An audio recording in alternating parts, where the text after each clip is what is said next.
Hello and welcome into the show. Today we're joined by Iowa Cubs pitcher and prospect Frankie Scalzo Jr. Frankie, appreciate you coming on, man. Greg, thanks for having me. Yeah. Pleasure talking to you. It's been a while, too. I know. I think we talked, might have been last year when you were in South Bend, right? It was for sure South Bend, and like you said, it was on the road somewhere. Yeah, it was in Peoria. Mm-hmm, So, yeah, I mean, it's been a long time since then. I mean, it was just last year. Actually, I think it was about this time last year, probably. It feels like a long time, too, Yeah, especially with like how much change has been through the org and everything. Yeah, so, yeah, exactly. no, good to see you again, though. Yeah, for sure. So, I'll start off with a couple non-pitching topics. Got to start off with, do you have a walk-up song when you go onto the mound? What's your walk-in music? I do. I actually need to submit one since I've been promoted. I haven't put it in, but it's a Safari song by Greta Van Fleet. Oh, so, nice. Yeah, Okay. little rock and roll. I saw them live in Tempe actually during the Innings Fest in spring training, and it was like life-changing. I was like, dude, I need to walk out to this. This is crazy. That's pretty good. That's pretty. What did you have before that? Anything?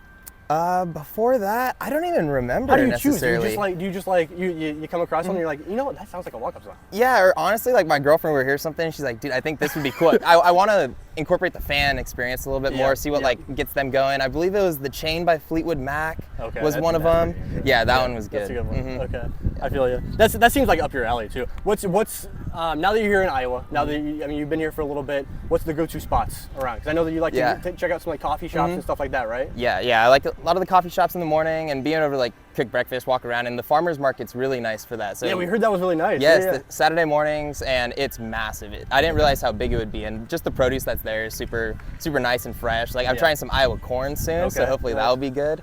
And then there's this place called St. Kilda that's really close to the apartment, and they have really good coffee, good breakfast tacos. Okay, so there you go. Yeah. The Iowa State Fair is coming up. You planning on making an appearance out there? Greta Van Fleet's actually performing there, Really? but we play in Omaha Sunday at 5, and they play here at 8 on Sunday. Okay. So I'm like, I don't know if I can make that one. That'd but probably be a little bit I of a know if I stretch. tried to, like maybe if I pitch Saturday or something, get out of the game quick. But no, I'm missing that one. I mean, the first thing I got to ask you about as far as pitching goes is the scoreless inning streak you had down in Tennessee. Yeah.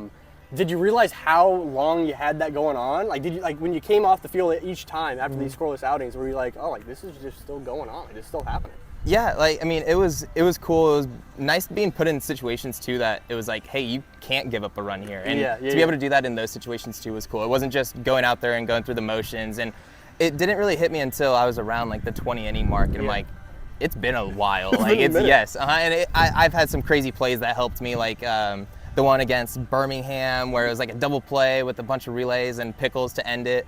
But it was sort of cool just always like getting the ball and realizing like, hey, dude, you're not getting hit, man. It was a big confidence boost, and having like a good defense behind me too in Tennessee with like Rivera and Trianto, Shaw, all them behind me. So that was pretty good. I mean, it helps too that you were closing down games, right? Like you were in to get saves. It's like you got to be perfect in those situations. So that like that was the mentality anyways. Plus the scoreless inning streak. Helps, a lot of trust with Lance Reimel too, having him in South Bend and then him just getting up promoted like with me to Tennessee. So that was pretty cool. Yeah, some familiarity. I mean, because like in minor league baseball, there's so much change, whether you're going from affiliate to affiliate. So to have a manager and have people around you that you're familiar with probably helps significantly. Yeah, a lot of movement, and then to someone say like I didn't do well or anything, like it's, hey, he still has confidence in you. We built that relationship that's been going on for almost 2 years at that point. So it was a lot of, like you said, just being comfortable where you were. It was pretty fun being there. I want to talk about your pitch mix a little bit. I know the last time I talked to you, you were still working on the sweeper a little bit there. You were trying to perfect that sweeper. Yeah. How has that been coming along, and do you feel better now about that pitch than you did a year ago?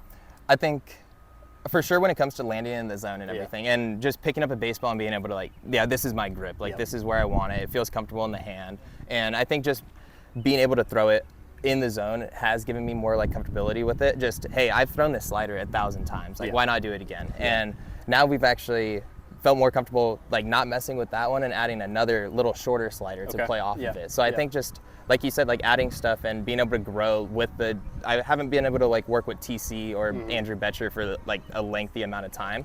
And they're really good at pitch design. So they wanted to mix in a gyro slider. We learned it within like the first week I was here, and we've been throwing in. It's been showing really good results. I mean, that's what Biggie did, right? He had the big sweeper, and he kind of brought in a little cutter, little gyro. Now he has like mix. 3 different off-speed pitches, which is really cool. Is this the level in AAA, maybe a little bit in AA, where you start to like perfect some pitches, and you're like, now let me introduce something new, or is that always happening throughout the entire time? I think it's always happening a little bit here and there, but I think you get exposed more up at this level because you probably are really good at getting like a right-handed hitter out, especially when you have that big like lateral movement slider, sweeper or so. So it's like, how do I get the lefties out now? When I have 1 or 2 plus pitches, why not make a third one just so I could have a better assortment of options? Yeah. Is it dependent on the handed batter you're facing, right? Like when you're using certain pitches, when you're using the sweeper versus the gyro versus the fastball a little bit more often? Yeah, I think it does matter a lot. Like I won't necessarily go to the sweeper early on lefties. I'll stick to more of like the shorter one, but then it is cool when you can play it to the same-sided hitter. Like it's the righties not necessarily expecting the shorter one, they're expecting the big one. So it's actually pitching now, and it's opening a whole new book in like the game, which is nice. I love that. I love that. You've been throwing since you've been up to Iowa. You've been throwing to Bryce Wyndham. You've been throwing to Moises Ballesteros. How's it been throwing to each of those guys? It's been pretty cool. I've like climbed the ranks with Bally too, so I saw him when he got promoted into Myrtle and like a first ball game in affiliate ball. So it's pretty cool seeing him grow as well. Both of them call a great game, and it's really cool being able to. I think with both of us, like learning as like the game goes on and as we grow, we come in after the inning and it's like we get to chit chat and be like, hey, why'd you do this? Why'd you do that? And since like I haven't worked with Wendy a lot, but just the communication and the relationships that everybody else has, like he's a great dude, and I think y'all know that too. So it was very easy to be like, hey, Wendy, can I pick your brain? Or like, why do we do this? Why do we do that? And he always has a good response. Like he wants to learn the game. He wants to be good at it too. So that's nice. He'll chat your ear off a little bit too, oh, right? Oh yeah, yeah, we're all like yappers to a point. So yeah. Yeah, exactly. All right, so I know that there's been a good mix up here in Iowa in terms of like the younger guys and older guys. You got a lot of vets on this roster. Has there been any particular pitcher you've kind of picked their brain a little bit since you've been here?